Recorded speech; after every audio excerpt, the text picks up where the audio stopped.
Okay.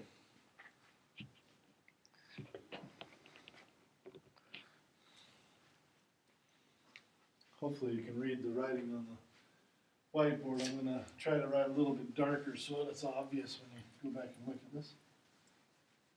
But anyway, this one you have 4 mice, each with their own masses. So you have mouse 1, which we'll call M1 for the mass, and it has whatever the mass is, M2, M3, and M4. You have 4 masses, one for each of these mice, and then they give you the x and y components of the velocities of each of the mice. So you have velocity of mouse 1 has an x, and they do it as a coordinate pair. So you might have 0.412, comma 0.381. Maybe that one's negative, and then it's meters per second. So another way of saying this is that this particular mouse, if you were going to graph its velocity on a chart here where you have x and y, has a component in the x direction of 0.412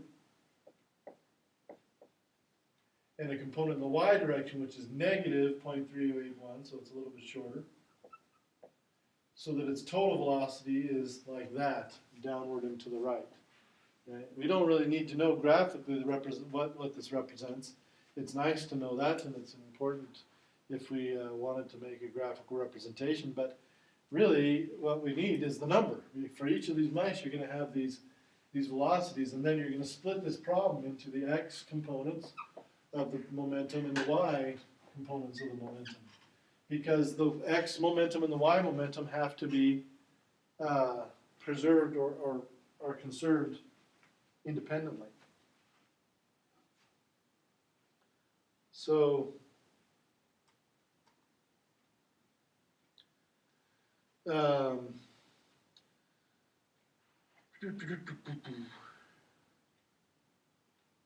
what they want you to do is to calculate the total momentum in the x direction for all of the mice and the total momentum in the y direction for all of the mice.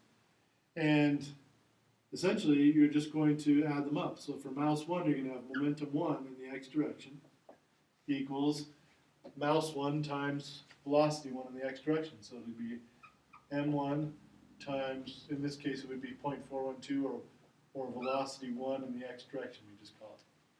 And you do that for the mouse 2 in the x direction, velocity 2 in the x direction, the x component of that velocity, and 3 in the x direction, and so on.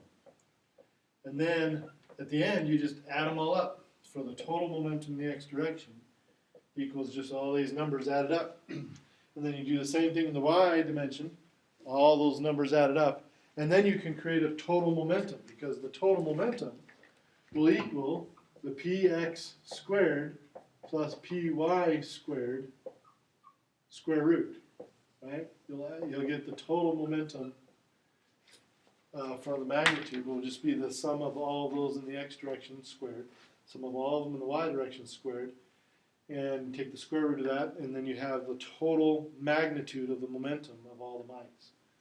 I don't know if they're asking for that, but it looks like, let's see what they say here. The x and y components of the total momentum. So they just want the px and the py separately, but you could calculate the total momentum. Let's see if they ask for it later. Check. Oh, no, they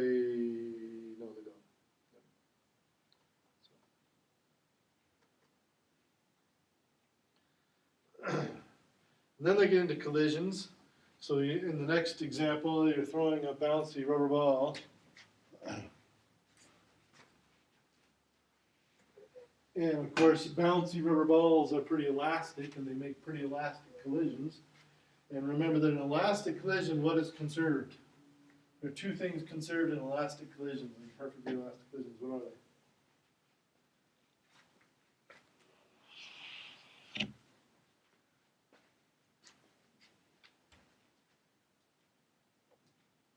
Come on, two things are conserved in perfectly elastic collisions.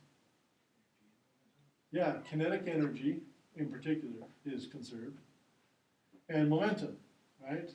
So P. total momentum.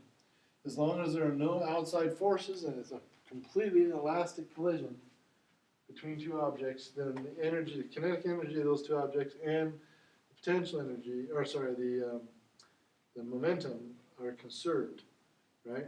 So in other words, the change in kinetic energy has to be equal to 0, and the change in momentum has to equal 0. Total momentum, right? Total momentum. Total energy of all of them added together. And then they say here they have a rubber ball and a wet lump of clay. Both strike the wall at speed v while the ball bounces. The clay sticks. What change in momentum? What is the change in momentum of the clay ball and the ball respectively? Right. So this is the bouncy ball. The bouncy ball goes into the wall, hits the wall, comes back out, and it has the same speed in as it has out, so it is going to obviously conserve kinetic energy, right?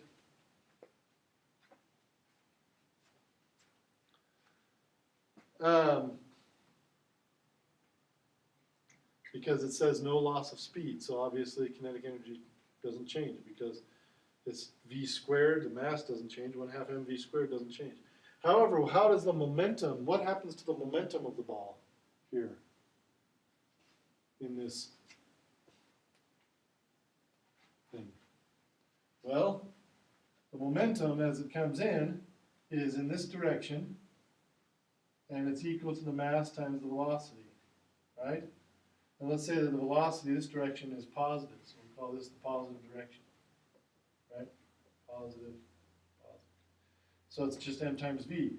And that's the initial. And the final is this way, m times v, so that's negative, right? So the change is the final, change in momentum equals final minus initial. Well, negative mv minus mv, which is negative 2mv. Well, we just said that there's no change in momentum. How did we calculate a change in momentum? Well, there was a collision. What did it collide with?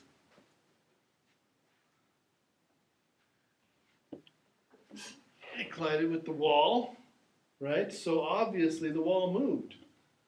Because if the change in momentum of the ball is negative 2mv, in other words, its change in momentum is backwards this way. It's backwards towards the direction that it came from. And it's double its original momentum, right? The change in momentum is double. Then the wall must have experienced a change in momentum in the other direction equal to this one, but positive, so that they add together to be 0, right? If the conservation momentum is true. And it's true, the wall does experience that change in momentum, but the wall is connected to the building, which is connected to the foundation, which is connected to the earth. So it's like it transfers all that momentum into the earth. So how big is the mass of the earth compared to the ball? Well, if this is the mass of the ball, right there, then the mass of the earth, is like this mass, but a lot bigger. And these two things have to be equal but opposite. So if this one has this tiny little velocity, mv, which is not very big, right? The ball's not shooting out of a cannon or anything, not going at the speed of light. What is the velocity over here going to be equal to make it equal on both sides if this has this huge mass? It's going to be so tiny, right? To have two little tiny things equal one massively huge Earth times something, something's going to have to be super tiny. So the velocity over here is going to be so tiny it's unmeasurable. So that is where that delta momentum equals 0 thing goes in this conservation of momentum in this particular collision. Right? We've done the problem. What the problem asked for was just change in momentum of just the ball. So we find that it's negative 2mv for the ball bouncing off the wall. But if you actually wanted to talk about where the momentum, how the momentum is equal to 0 in this situation, well, the change in momentum. That's how it is, because the Earth, it's very difficult to measure that when something collides with the Earth, when something so small collides with the Earth. So anyway, let's talk about the ball of clay then. This is the answer to the first part. -2 times the mass times the velocity of the ball initially. Right? So what's the change in momentum of the clay? The clay goes to the wall and sticks. Right? So its initial momentum, it has this initial momentum of mass of clay times velocity going in, then its final momentum is 0, right? So if it's final minus initial for change in momentum, then final is 0 minus initial, which is mv. So it has a change in momentum of minus mv, which makes sense because it started with momentum mv and then it ended with 0, so its change must be negative mv, right? So you actually have more change in momentum with the ball bouncing than you do with the ball sticking. And it's actually true that, remember we talked about this when we talked about momentum, that change in momentum is relevant to us because it's equal to, in the amount of time that it happens, it's going to be proportional to the amount of force that is imparted when you change the momentum. The change in momentum is proportional to the force. And so if this happens over a short time, which it usually does when you throw something in a wall, that change in momentum happens very quickly. The ball that changes the momentum the most, or the bouncy ball, receives the most amount of force to it. And the ball that just sticks to the wall, it actually receives the least amount of force in it. And this is kind of interesting because a lot of people believe that if you bounce off of something, it's better for you. In fact, they even say this in a commercial for UNL engineering department. The UNL engineering department developed a barrier that bounces, you could think of it as, when race car drivers hit it. You've probably seen this commercial. They say the barrier bounces back. And they say it as if that is a good thing for the driver, when in fact that has nothing to do with keeping the driver safe. That's not why the driver is safe with that particular barrier. And I can't figure it out if it's because they don't understand it or if they're just trying to make it sound cool to people on commercials. But it does not make any sense. To have something bounce you back actually exerts more force. The reason that the barrier works for them is because it makes the time of the impact so much longer. So they spread out the impact time over a much longer time so that the force is actually fairly low over a long time. So, and that's what you want to do with barriers in cars. For example, you see these big barrels on the freeway at exits and stuff, at the corners of exits. If you've ever been in big cities where you see these things, you have this corner of concrete, and then in front of that corner of concrete, all of these barrels. Well, those barrels are usually filled with sand or water or both. And what they're designed to do is they're designed to absorb the impact as if it was clay you're hitting clay on a wall or a wall with clay. But it's designed to slow the car down a little bit at a time and to stretch out the impact over a long time. And if you stretch out that impact over a long time, then the impulse becomes a much lower number. And the amount of force that is given as you change that momentum, because force is equal to change in momentum time, let's see, force equals, is it change momentum times time, momentum times, or is it divided by time? See, momentum is m times v, and force is mv, ma, so it's divided by time. Divided by time. There we go. So if you have a bigger time, this number becomes smaller, right? And so what they do with the barrels on the freeway, and what they do with this bouncing back thing that they talk about in that commercial, is actually make this number bigger and bigger and bigger, so that the force is smaller and smaller and smaller that is imparted in that time frame. So anyway, so let's go to the next one.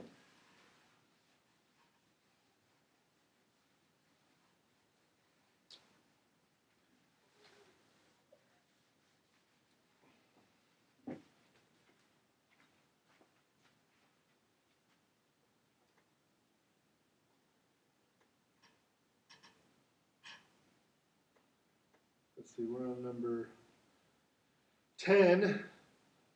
So we'll only have 13 more to do. That's not too bad. In this next one, they're actually going to talk about impulse. So they slap your leg with the hand, results in the hand coming to rest in a time of 2.45 milliseconds. Anyway, you're going to hit something. You have something here, and you're going to hit it, and there's going to be some amount of time that the hitting happens. And that time, they give us 2.45 milliseconds on mine, but whatever it is, there'll be some time. And let's see here.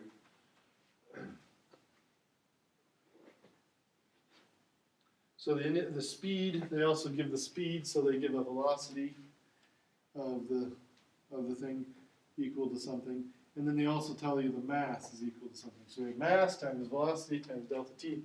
And of course, what we're trying to find out is the force. And the force is equal to the momentum, change in momentum, over change in time, right? And the change in momentum is that they have this initial, and then when you hit, the final is equal to 0. Mass final is the same as mass initial. Mass doesn't change. But the velocity final equals 0, right? So it stops when you hit it.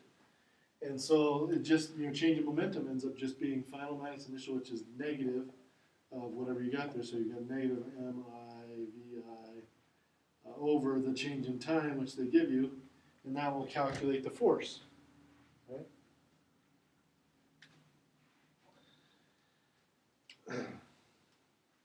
Then they give a second part of this problem where they say is different if you clap your hands together.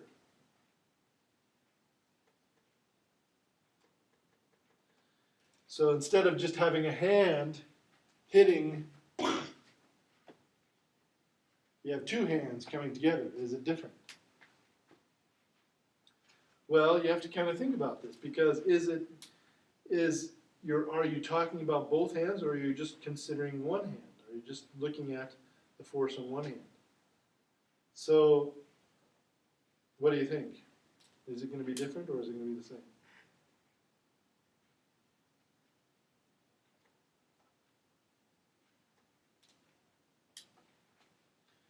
Slapping something that's stationary, or two hands coming together, will the force be any different?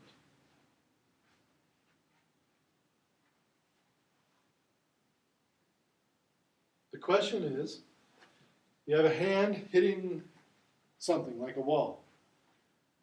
Is the force on this hand any different than if you hit that hand against another hand coming against it? Does the hand know the difference if they both come to a stop at the end? Does the hand know the difference between this and this? Does this hand know the difference? The answer is, what happens to this hand? It's starting with some velocity and then it comes to a stop. Does that change in either of these situations? It doesn't. So it actually doesn't know the difference, right? The change in momentum for this hand is the same. And it still happens in the same amount of time. Now, if you're talking about energy, it's different. Because the combined potential energy, or the combined kinetic energy of two hands coming together can be different, right? So,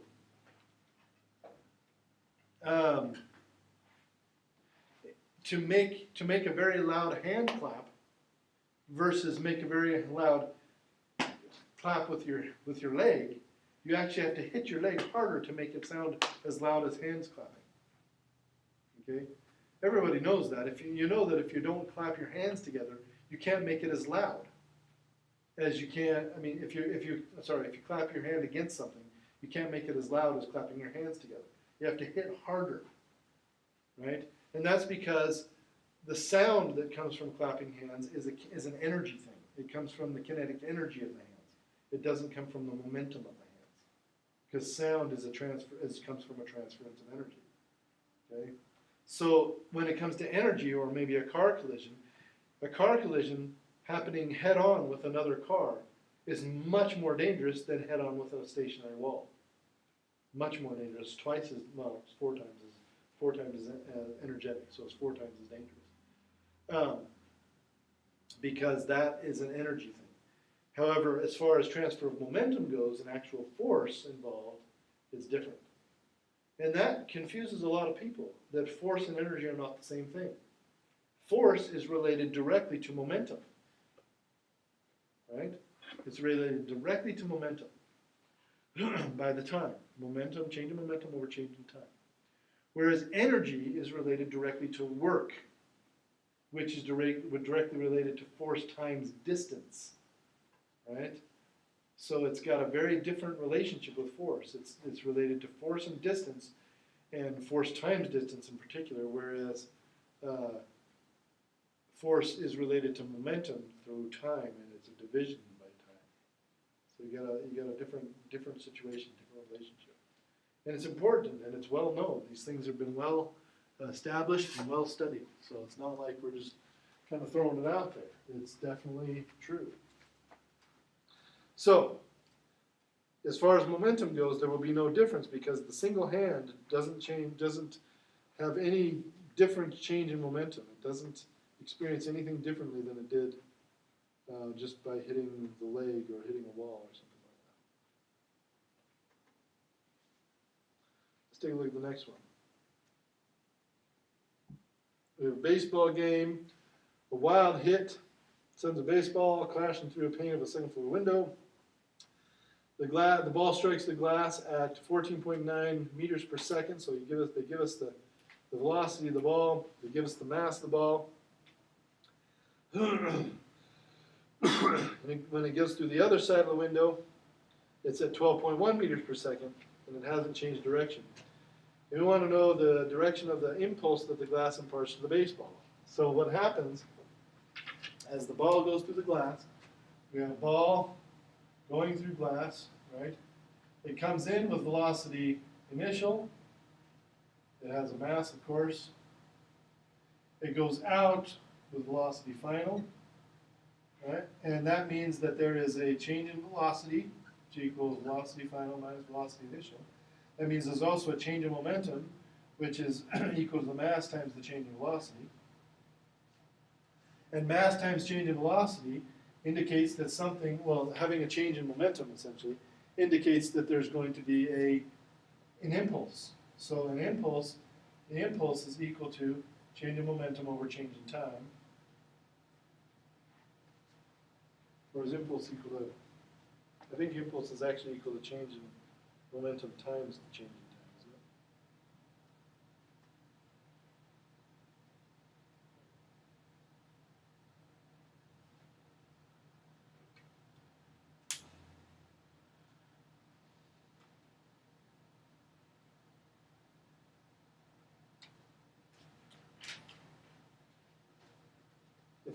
If you're ever trying to find something in the book,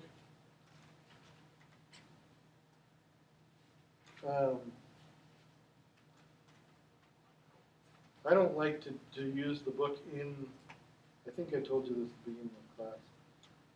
I don't like to use the book that's actually in the class. When I do that, I go to the one that's at OpenStax. So if I go to openstax.org and open the book there, then I think it is searchable better there. I think you can search it easier.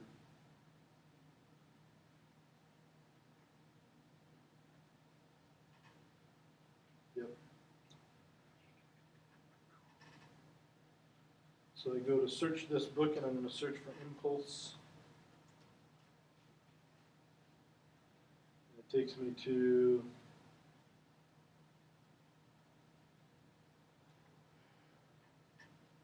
get to linear momentum and collisions, impulse, definition. Yeah, I had it right. So the impulse is actually, it's actually not momentum times time. It's actually force times change in time. So the impulse is equal to force times the change in time. And of course the force, like we have over here, is momentum, change in momentum over change in time. So what that means is that when we plug this in, the changes in time cancel, and the impulse is just equal to the change in momentum, right? So that's this right here is the impulse. So the impulse being the change in momentum makes that easy to calculate, easier than I was trying to make it. What we need to know is the direction. They want to know the direction of the impulse and the magnitude of the impulse. So what's the direction of the impulse? Well, obviously, since our velocity is bigger before we go through the glass and it's smaller after we get through the glass, which direction is the impulse going to be? Which direction is the change in momentum? We're bigger and then smaller. Yeah, so the change in momentum is backward. So the impulse is in the opposite direction we're moving.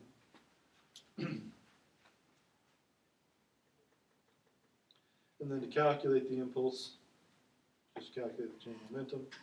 And then you calculate the average force by dividing that change in momentum by time. Pretty simple stuff. And of course, since the impulse is going to be backward, it's going to be negative. And then you have a negative number over the change in time, so the force is obviously going to be backward as well. Force is going to be negative. They ask for the magnitude, which is just a positive number every time, but it also you know the direction from this as well. The rest of the problems are not much different from this until you get to the rocket propulsion, unless there's a two-dimensional problem in here, which there probably is here eventually. The next one is a golf ball being swung at by a golf club. And they tell you something, let's see here. They have the mass of the golf ball, of course. They have the time that the club is in contact with the ball, very short amount of time. They tell you the speed of the ball after it comes off the club. Of course, before it gets hit by the golf club, the speed is 0, the velocity is 0. They want to know the magnitude of the impulse again, and that's pretty easy to calculate. And then you calculate the force, because they're giving you the time. If you know the impulse, you can calculate the force. Divide the impulse by the force, or the change of momentum by the force. So no different than anything else we've done so far. Pretty straightforward stuff. They do the same thing with a rugby player. This rugby player is running, and it's whatever speed it had. They have a mass, so you can calculate the momentum. And they have this collision with this goalpost, and then they experience a backward force, right? And they tell you the backward force, and they want you to calculate the final velocity with that backward force. Of course, that backward force is going to be related to a change in momentum over a change in time, right? So the backward force, you can calculate the momentum if you know how long they were experiencing that force, and they tell you that time. So that's number 13. It's just playing with this equation, essentially. This equation and the change in momentum equation. We're just playing with those two equations this whole time until we get to the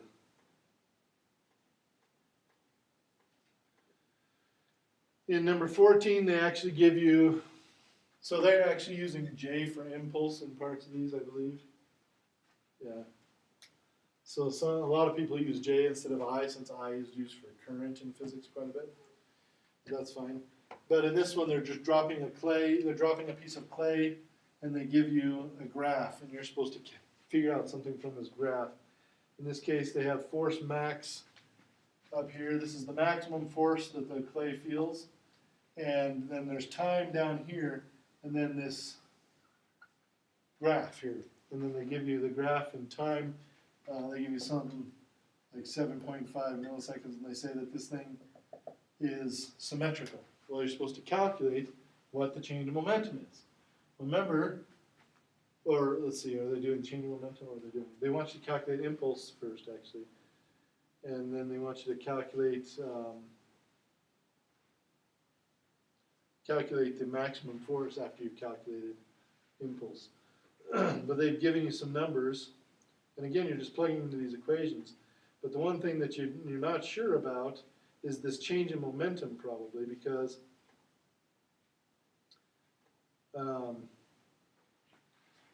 you're going to have to do a little bit of calculation. They tell you how high they drop it from, right? So they drop it from 1.75 meters, so you can tell, you can figure out what its momentum is when it hits the ground, because you can use kinematics to figure out how fast it's going. So you got to go back to kinematics, figure out how fast the lump of clay is when it hits the floor. It hits the floor right here, and all this time here is squishing time.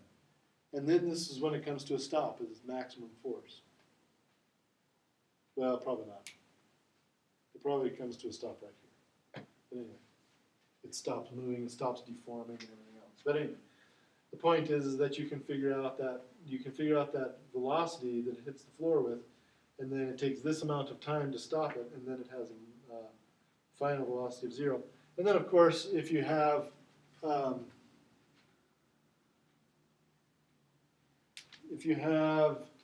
your force times your delta t, so force times change in time here, is actually equal to your impulse. So you can actually use this as another way as well, because the area under this curve, or the area under this triangle, is going to be your impulse. So once you calculate your impulse, which you'll calculate from the change in momentum, because you can calculate the velocity, right? Then you can use this equation, which is impulse equals force times delta t, or the area under the curve,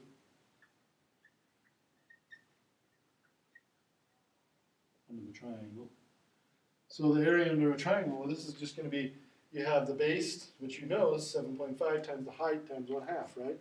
So you're going to have your delta p, which you've already calculated from kinematics, because delta p equals mv final minus mv initial, and mv final is of course 0 because it comes to a stop. Mv initial you get from kinematics, from a falling ball, and then that also has to be equal to force times delta t. Well, you know the delta t from the problem that's right there, and you're trying to calculate the force. That's your force max. So you can use that equation to calculate the second part of that problem.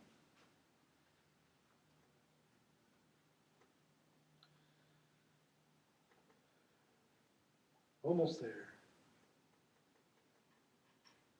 Okay, the next problem is very similar to this. They give you a chart, they give you a car, forces on a car in time, but this time they give it to you on a chart that is, they're telling you this is the force, these are the forces acting on this car over time, but then the chart has these hashes in it, so you can actually use these to figure out the area under this curve. So you count up these blocks. Count up all the full blocks and then count up all the partial blocks and try to get an estimate for the total change of momentum, or the total impulse of the car.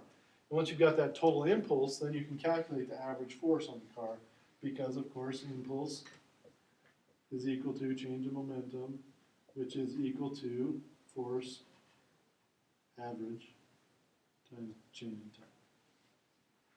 So it should be able to get that.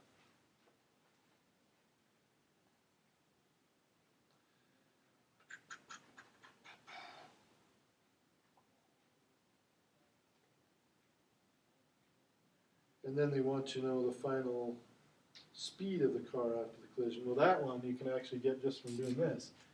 From calculating the area, which is, this is equal to the area under the curve, right?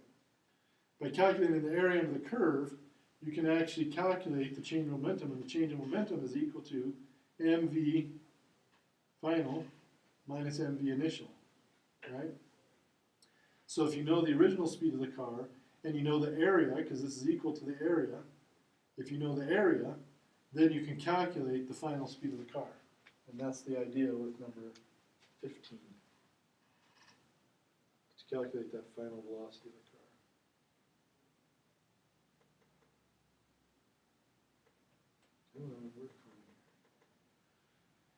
All right, now a spaceship and a bug. What's that about?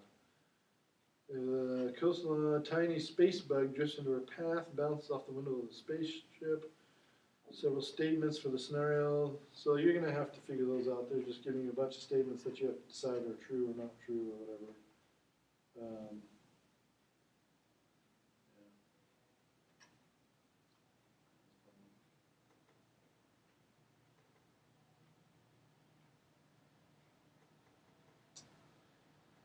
Yeah, and then we have some other multiple choice ones down here that I'm going to let you guys figure out.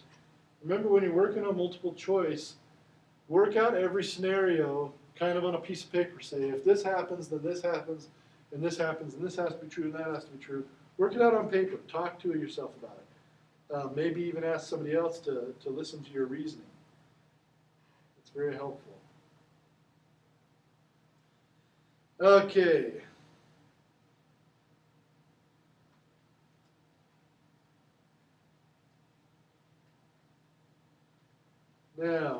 Now we're getting into the collision part.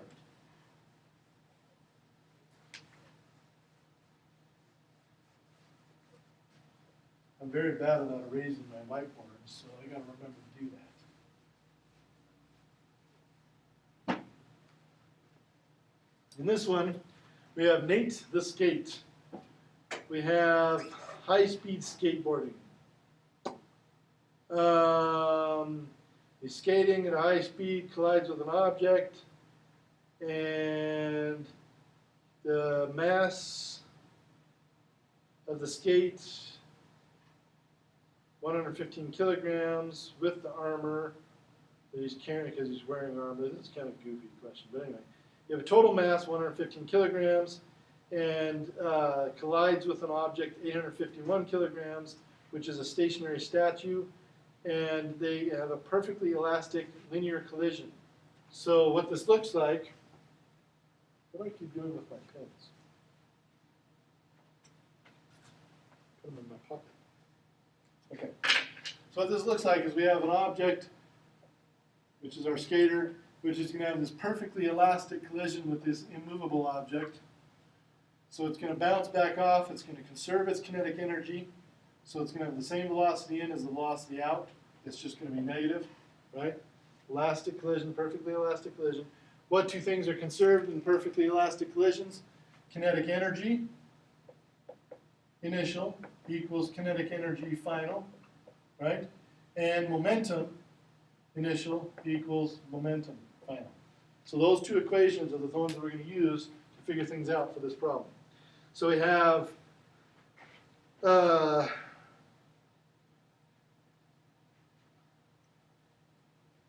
they want to know what were Nate's speeds immediately before and after collision, and they gave us the mass of each object. And oh, sorry, the statue is not immovable. The statue does move. So the statue has moved afterwards, which means this is not true. So we have velocity initial of the skater, velocity final of the skater. Velocity initial of the statue is 0. And then the velocity final of Newton, we'll call velocity Newton, because it's a statue of Isaac Newton, is equal to some number that they give us, some value that they give us. And what they want to know is what is the initial and final velocity of the skater that collides with them. They don't tell us that. They only tell us this. Well, it turns out to be fairly straightforward. You just use these equations. The initial kinetic energy of everything, right? Start with that. 1/2 m of the skater, we'll call little m, we'll call this big M. Little m of the skater times velocity of the skater initially, squared. That's the velocity, that's the kinetic energy of the skater. Kinetic energy of the statue to begin with is 0. Then that has to be equal to the final kinetic energies. The final kinetic energy of the skater is 1/2 little m v final squared. And the final kinetic energy of the statue is 1/2 times big M times the velocity squared of Newton, right? Which they give us. we know everything in this equation except these two velocities.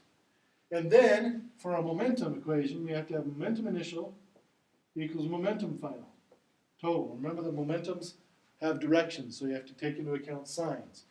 So to start off with, we have momentum of our skater, which is momentum, which is mass of the skater, which is little m, times the velocity initial, which is going to be positive to start off with, so we'll call that a positive momentum.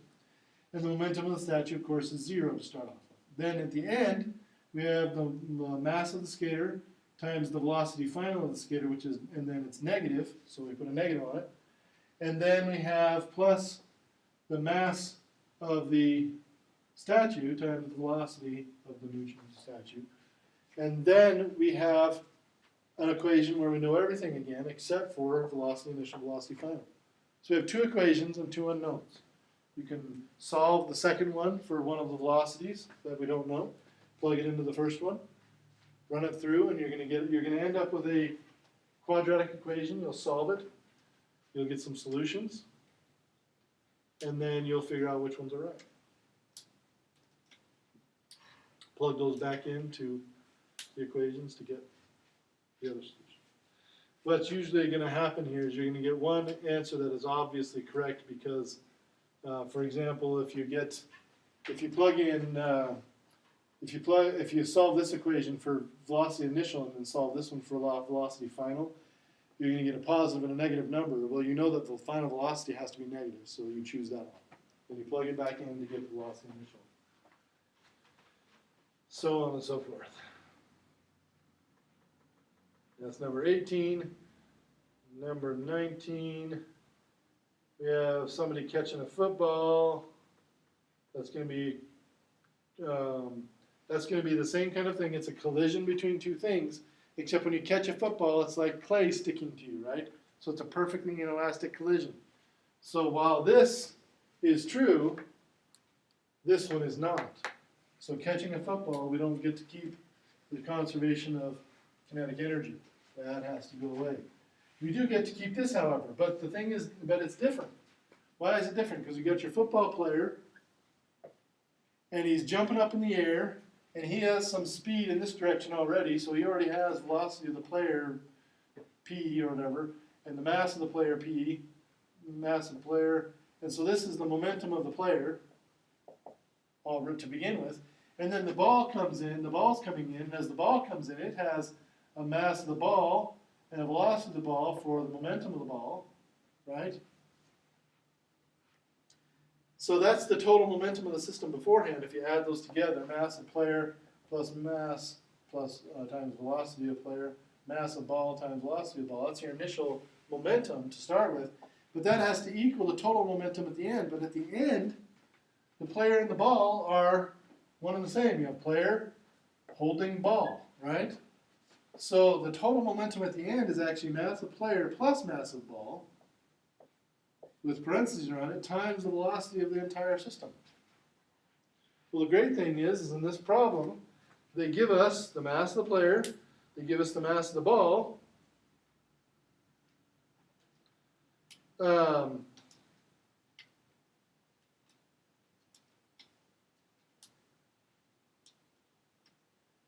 actually, this one's a little tougher than was previously advertised. But anyway, this is the equation we want to solve. What they do tell us that is different is actually that the player, when they jump here in the air to catch the ball just before they catch the ball. So this is just before. And after they catch the ball, they land, and they land some distance, d, further away. And when they were jumping, they didn't have any horizontal velocity. So this was actually equal to 0. So the mass of the player was equal to 0. So we only have this equation in the end. Mass of ball plus velocity of ball equals mass player plus mass ball times velocity of the whole mass, right? But the thing is that they don't tell us the velocity of the ball. They give us the mass of the ball, mass of the ball, mass of the player, but they don't tell us the velocity of the ball, and they don't tell us the velocity of the whole system after it ends. But they do tell us how far they move, which is good. a distance can be helpful. And they also tell how high he jumps. So that is the biggest clue. That will tell us the time, because they tell us that he jumps some certain height off the ground. Then you can use kinematics to calculate how far it takes him, how long it takes him to fall, because he catches the ball at the top of his height. So you can use the kinematic equations to figure out how much time it takes for him to get to the ground again. Then, so you solve for falling time. We'll call that t. Then we put t over here and put it divided by the distance that he travels after he catches the ball, and then that is going to be our velocity. That velocity plugs into here, and once you've got that velocity, then you can solve for this one. So it's just a little bit different than I originally thought, but it's still not terribly challenging.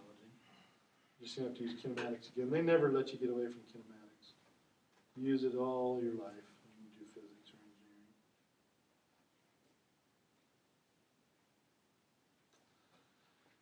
Now here's one that's a little bit different because we're doing 2 dimensions. We're going to go 2-dimensional on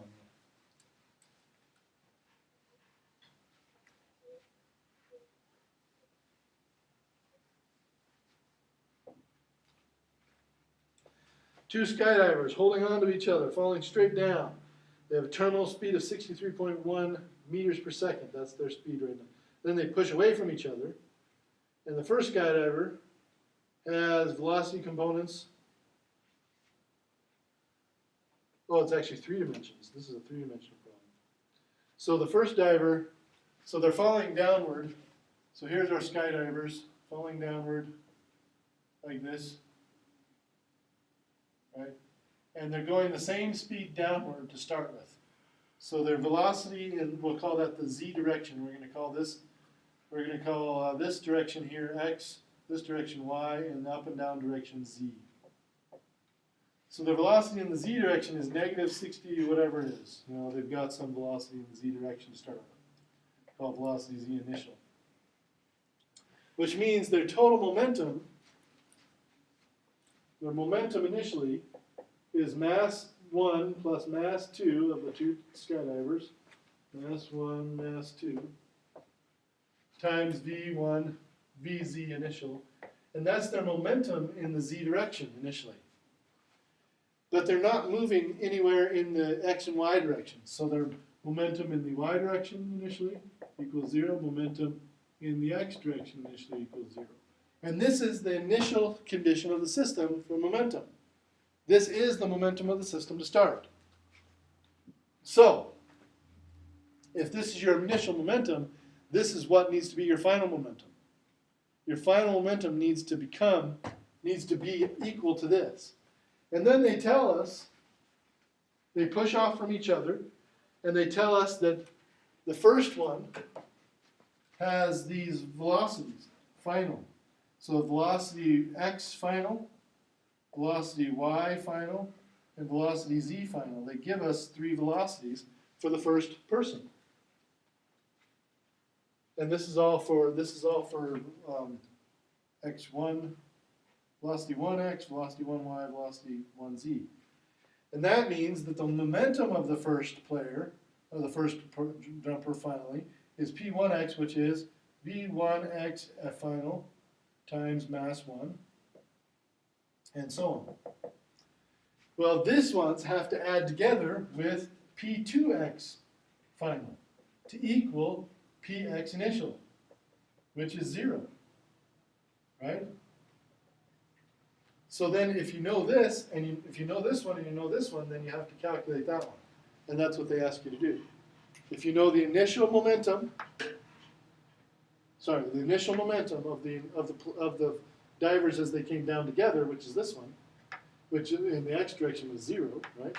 And then you can calculate the x direction for one of them at the end, then you can add them together and calculate the other one.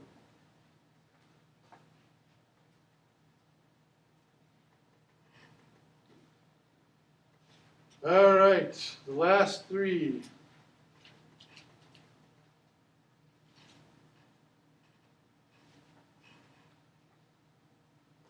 I'm going to have to throw something at my daughter if she keeps falling asleep here. Ready? Wake up. Stayed up too late last night. Okay. This is a classic physics problem. I actually have this device and I should have brought it with me, but I didn't. It's called a ballistic pendulum. You have this pendulum that's got a kind of a holder in it, and then you've got this thing that shoots a ball, shoots a heavy metal ball this direction, and this ball gets stuck inside of here. When you shoot it into here, then the pendulum swings up, and it swings to a certain height, and there's a little device down here that stops it at whatever height it will go to. So in this experiment, you have a marble that's fired into the cup on the end of the pendulum. The mass of the marble is, they give you that mass. Mass of the pendulum, they give you that mass, and they say, how high will the pendulum swing if the marble has an initial speed of 5.05 meters per second? We're assuming that the mass of the pendulum is concentrated at the end, so that the linear momentum is conserved during this collision. We're going to assume linear momentum is conserved. Now that's not really a great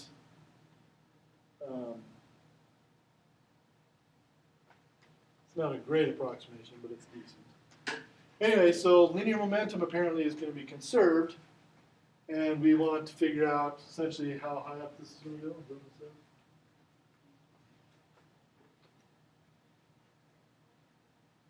How high will the pendulum swing? So they give us the initial speed, they give us the masses of each of these things. So at the beginning we have a momentum of the ball, which is equal to mass of ball times velocity of ball, which we know, we can calculate that. Good. Then we have initial momentum of the pendulum, which can be 0. Right? Then at the end, this thing is moving. Right after we hit it, it's moving, and we've got, so right in between here, it's got momentum is equal to mass ball plus mass pendulum times velocity of the whole thing. Right?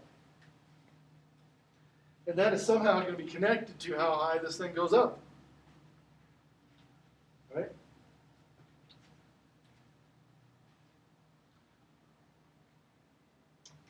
Well, how is that going to be connected to how high this thing goes up? Well, it's actually connected by kinetic energy. Because this thing is also going to have a kinetic energy equal to 1/2 mv squared. And as it goes up, that kinetic energy can be transferred into what? As it goes higher and higher, what does it become? Kinetic energy transfers into potential energy. The potential energy is equal to mgh. And h is the thing we want to calculate. And these two things are going to have to be equal. So you end up with 1/2 mv squared, where you can calculate the v if you can calculate this, right? Which you should be able to, because it has to be equal to this. So momentum, the original momentum of the ball equals m ball v ball. That has to equal the final momentum of this whole thing, which is m ball plus m pendulum plus times v. From this equation, you can calculate the final velocity of this thing, which is going to be the initial velocity over here for the kinetic energy, and that has to equal mgh. And you know everything there to calculate. So you go from conservation of momentum problem in an inelastic collision to a conservation of energy problem as this thing rises from low to high spot.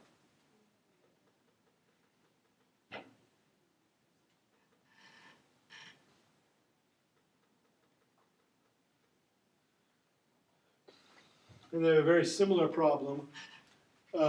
Instead of using conservation of energy as you raise something up, they use a very similar problem with what's called a ballistic spring, where they fire a bullet into a block that's connected to a spring. And as the bullet hits the block, there's conservation of momentum. So the initial momentum of the bullet is equal to mass of bullet times velocity of bullet. And then once the bullet is hit into here, then the initial velocity of the block is of course 0 because it's not moving.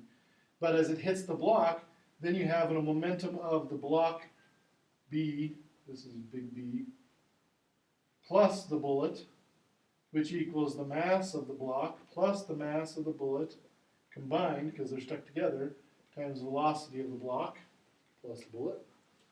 So these two things end up having to be equal to each other. But then the block has a kinetic energy, block plus bullet. And that has to be equal to the potential energy in the spring. And the potential energy in the spring is related to how much the string stretches. And then you'll be able to calculate how much the spring will actually compress. So you go from there. So very similar problem. You're going from conservation of momentum to conservation of energy.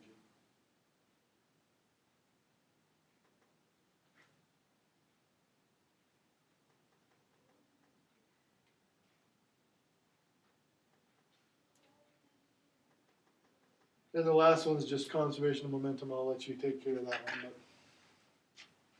so we've covered them all. They didn't even make us do a rocket problem. That's kind of surprising. They usually do. It is now 11 a.m., so we've got time to go ahead and do an experiment, I would say, before we break for lunch. I'm going to stop this recording now so I can post it, I think.